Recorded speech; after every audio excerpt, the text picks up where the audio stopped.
RCF. Monastère invisible, une communauté spirituelle unie par la prière. Avec Anne-Marie, Lucie et Colette. Bonjour chers auditeurs et auditrices de RCF. Aujourd'hui, la petite équipe du Monastère invisible vous invite à approfondir le psaume 9. Ce psaume appartient au recueil de David qui a vécu des événements dramatiques, une guerre où des ennemis puissants avaient toutes les chances de l'emporter. C'est un chant de louange et de reconnaissance envers Dieu. Le psalmiste affirme sa confiance absolue. Le Seigneur vient au secours de ceux qui s'adressent à lui. La confiance est telle que la victoire semble déjà acquise. Le psalmiste croit en la justice divine et exprime sa reconnaissance.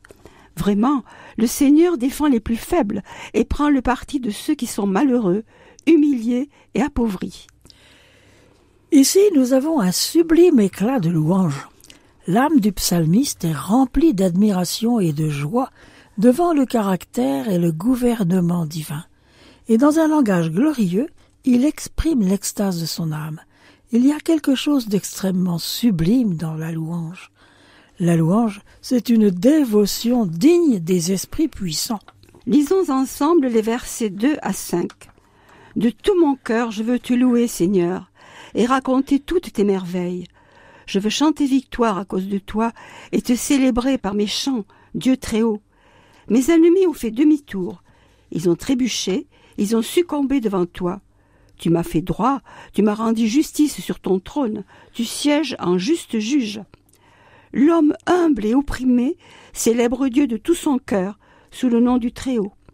La défaite de ses ennemis n'est pas seulement une victoire humaine. Ils tombent et périssent devant la face de Dieu qui est intervenu pour revendiquer le droit du juste et maintenir sa cause.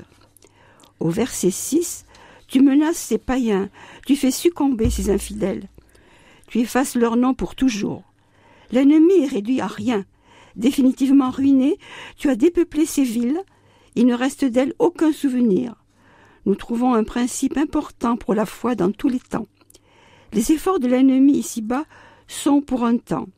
Il peut, si Dieu le permet, détruire la prospérité présente. Le Seigneur demeure à jamais. Nous n'avons qu'à faire sa volonté sur le chemin qui est devant nos pieds. Sa volonté s'accomplira toujours à la fin. Cette volonté que nous accomplissons dans notre course, peut-être dans l'affliction et la souffrance maintenant, elle dominera certainement au terme de la route. Le moment était venu où les destructions devaient prendre fin pour toujours. Les villes et leur mémoire avaient été détruites. Le Seigneur demeure toujours. Le Monastère invisible, une prière sans frontières, sur RCF Cœur de Champagne. Nous avons entendu parler de la patience de Job. C'était pendant le cours de son épreuve. Et ceci devient un fondement de la foi. La foi marche avec celui qui tient certainement la fin entre ses mains. Il jugera en justice le monde et exercera le jugement sur les peuples avec droiture.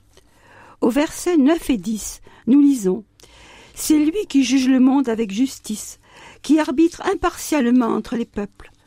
Le Seigneur est un refuge pour l'opprimé, un refuge dans les temps de détresse. Tel est le caractère public du Très-Haut.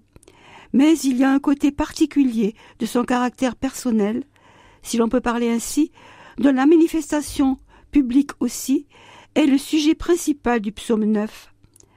Avec le premier caractère public dont nous venons de parler, elle forme réellement le grand sujet de tous les psaumes.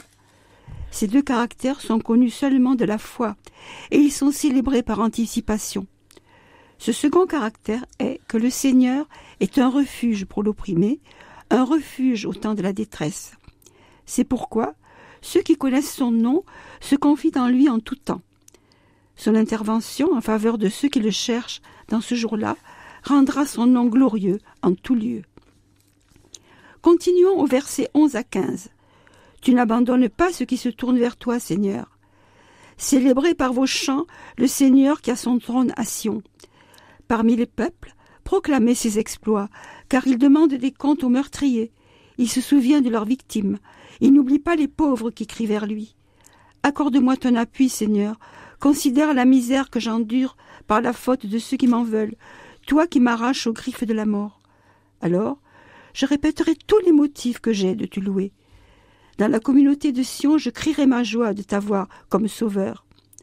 Un autre point nous est encore présenté ici. Le Seigneur, se révélant ainsi, habite en Sion. Ses exploits seront publiés parmi les peuples, afin que les fidèles soient ainsi rendus capables de se confier en lui. Le monastère invisible, l'Église dans nos cœurs, sur RCF Cœur de Champagne. Prions ensemble pour les vocations. Jésus, Fils de Dieu, en qui demeure la plénitude de la divinité, tu appelles tous les baptisés à avancer au large.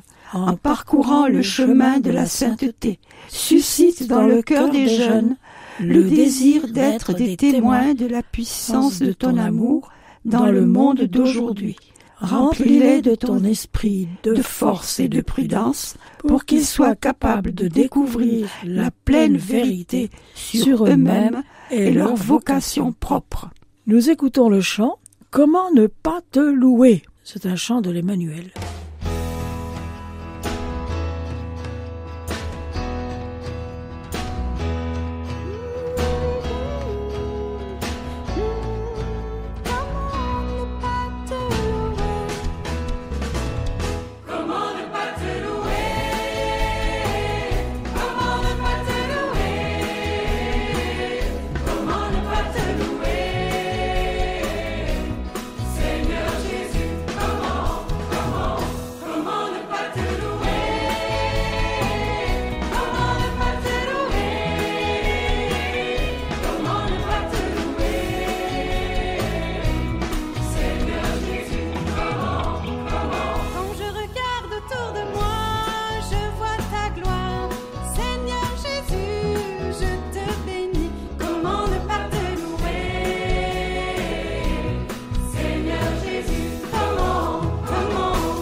Au revoir, chers auditeurs et auditrices. La prochaine fois, nous nous arrêterons sur le psaume 10.